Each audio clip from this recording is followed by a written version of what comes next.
You also want to pay the minimum on, I think I told you this, on all of them except one, right? Whatever that one you choose to pay down the most. So you paying the minimum on all the rest of them, and then one you just keep paying down.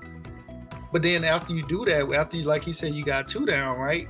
Then it's snowball. So now you have more money to put on the seventh one or the 10th one. You see what I'm saying? Yep.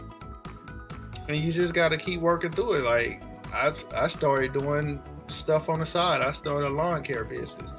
So that's how I ended up getting out of debt. I just started another business and I just worked and paid off all my bills, you know?